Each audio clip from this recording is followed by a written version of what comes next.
Welcome once again to our continuing YouTube video series on employment law. My name is Christopher Neufeld of Neufeld Legal, and in this particular YouTube video, we will be discussing the legal concept of wrongful dismissal or wrongful termination. So, to start off with, this is a legal concept, and as with most legal concepts, it is impacted by prevailing legislation and case law that is specific to the jurisdiction in which you are employed. It is also largely dependent upon who the adjudicator is who makes a determination. This can be the adjudicator of a tribunal or a judge in a court. And it also depends on the facts and circumstances of the specific employment situation and the termination or dismissal. So when does a wrongful dismissal occur? Well, it occurs when an employee is terminated or dismissed from their employment without the employer having provided the requisite notice as required by law. Now, this can be by statute or by common law, and both need to be considered. And another particular aspect one needs to consider is with respect to reasonable notice.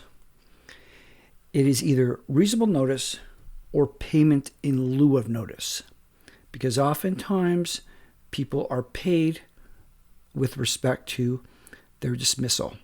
So they don't stay around, but they get paid the equivalent, or oftentimes more than the equivalent, of their notice obligation. So let's look at three circumstances where one might be considered to have been wrongfully dismissed.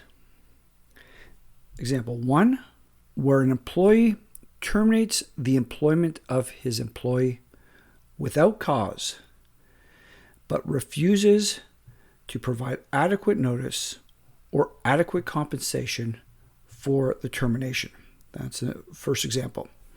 Another example of a potential wrongful dismissal claim is where the employer inappropriately terminates an employee for cause and fails to pay any compensation. So we notice that the cause aspect was incorrect and hence necessitated payment as if it was termination without cause. And thirdly, where an employee is terminated by the employer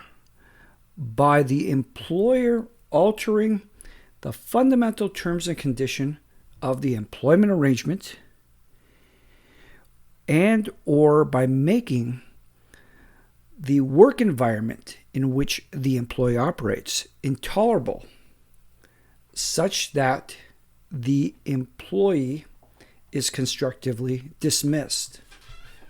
Some of these situations can include demotions, unilateral reductions in salary, wages, benefits, status,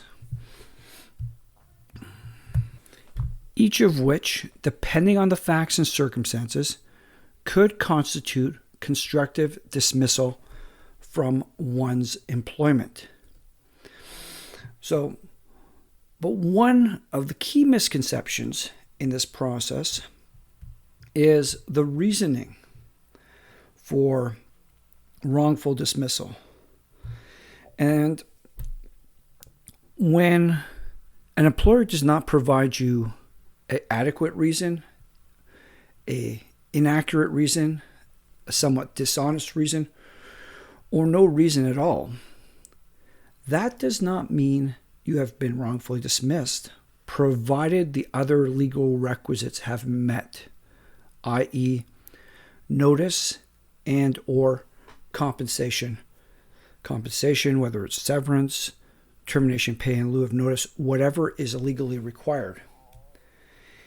It might not be the most appropriate thing, but nevertheless, it is not the critical aspect to a wrongful termination or wrongful dismissal matter. What is the essence of wrongful dismissal is a failure by the employer to abide by the law in the procedure by which the employee is dismissed or terminated. And this requires that the employer operates and adheres to both statute, regulations, and the common law.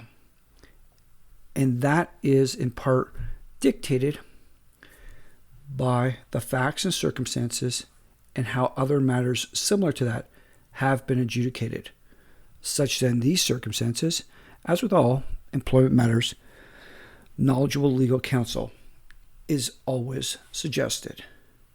We trust this has provided you with some clear insights into the concept of wrongful dismissal and wrongful termination. Thank you.